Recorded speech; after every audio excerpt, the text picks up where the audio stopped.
Reka tubasuhuze abantu mukurikiranye Blessing Miracle TV, tubifuriza umugisha w'Imana kandi twongere tubabwire ko tubakunda mu izina rya Yesu.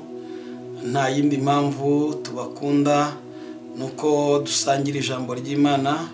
Icya kabiri nuko dufatikanyije urugendo rujya mu ijuru. Imana ibahe umugisha, kuboko kwiza kw'Imana kube kuri mwe mu izina rya Yesu. Ndagira rero tudatinze dusome ijambo ry'Imana, twumve icyo Imana ivugana natwe. Turasoma igitabo cyo Kuva ibice 3 n'umurongo wa 7. Turasoma ayaho gusa. Haravuze ngo Uwiteka arambwira ati, nukuri mbonye kubabara. Uwiteka arambwira ati, nukuri mbonye kubabara kubwoko bwanjye. Amen. Niri jambo ngira ngo tuvugeho. Aya makuru na makuru yaturutse ku mugabo witwa Mose, ubwo Imana yamutumaga kubwira Abisirayeli. Hari ryari n'igihe Abisirayeli bari muri Egiputa. Bibiliya iravuga ngo haza kwima undi mwami utarigeze amenya Farao, amenya Yosefu, kuko Yosefu ni umuntu Imana yakoresheje ibikomeye muri Egiputa, ariko bikurikirana n'ijambo Imana yari yaravuze ibwira Aburahamu. Iramubwira ngo urubyaro ruzagukomokaho ruzajya mu gihugu cy'amahanga rukore uburetwa imyaka 430. Iyo myaka niyarangira hazaba iki? Ikizaba nuko aba bantu nzabagarukaho nkabacyura nkabagarura mu gihugu cyabo. Manishim imyaka 430 y'uburetwa y'igisuzuguriro yo gutukwa irarangiye. Imana igutwaye muyikujyanye mu mugambi wayo. Imana ikujyanye muri gahunda yayo. Imana ikujyanye aho ishaka kujya.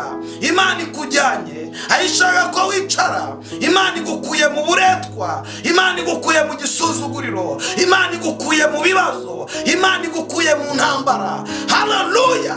Imana igukuye mu bugumba. Imana igukuye mu bigeragezo umazemo iminsi. Akira ariko zamura amaboko uvuge ngo amen.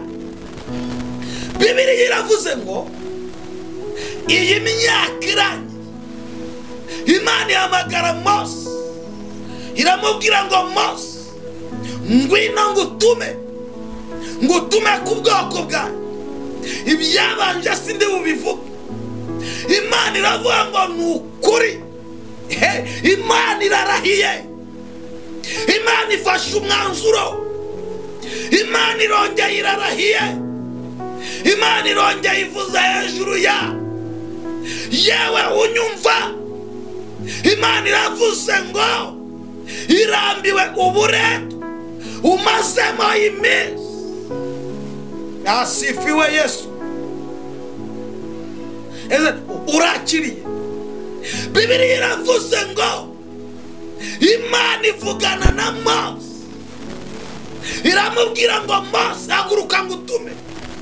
Ariko ijambo twasomye riravuze ngo nukuri mbonye kubabara kubwoko bwanjye. Mbonye kubabara.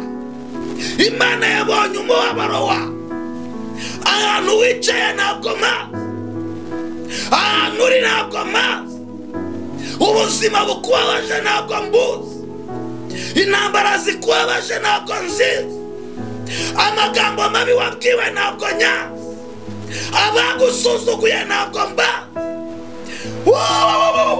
abatumye ubabara ntabwo mbazi.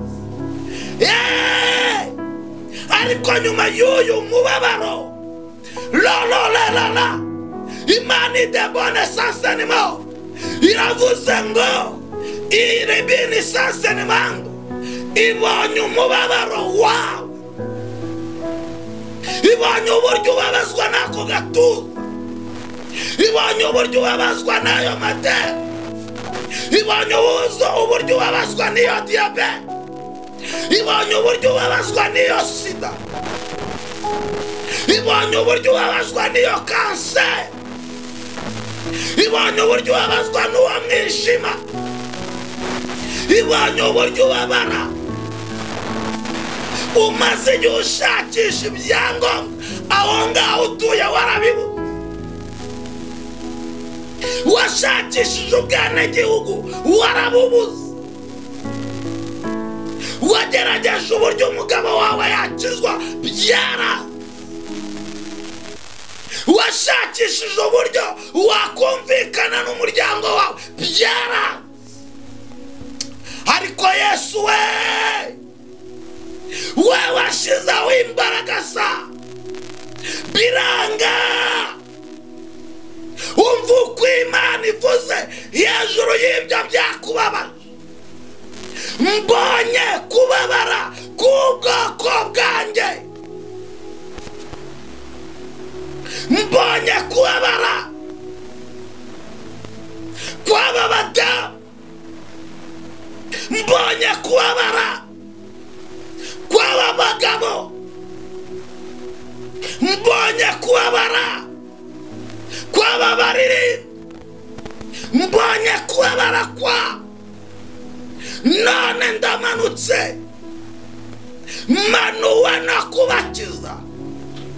Reka ntangaze iri tangazo, yewe muntu unyumva aho uri hose, ikibazo ufite icyo ari cyo cyose, yawe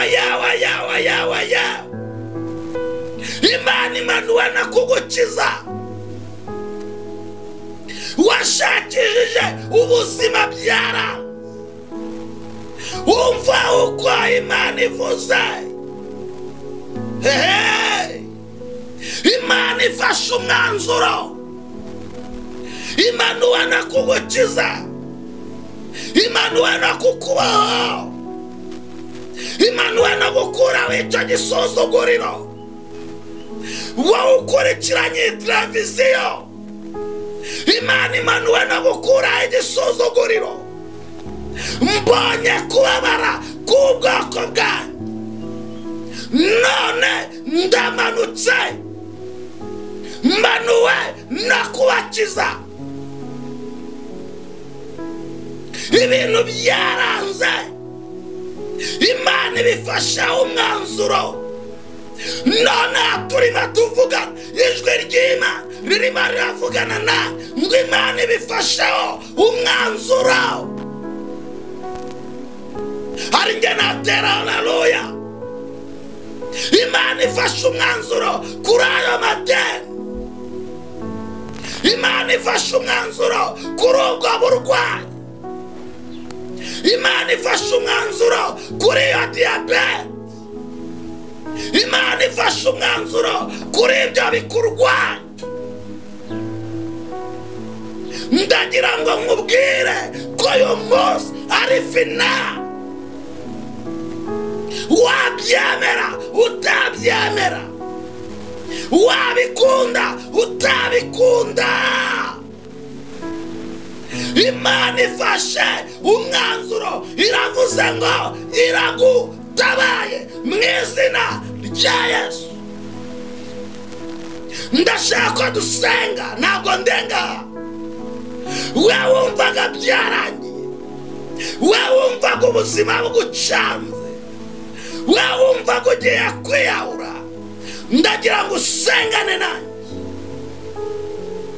Mana, mu izina rya Yesu ndagushimiye kuko uzi imirimo n'ibitangaza, kufasha umwanzuro ku bibazo by'aba, kufasha umwanzuro ku ntambara zabo, ukaba uhinduye amateka, abantu bakaba bagiye gushima kubw'imirimo ikomeye ubakoreye mu izina rya Yesu Kristo.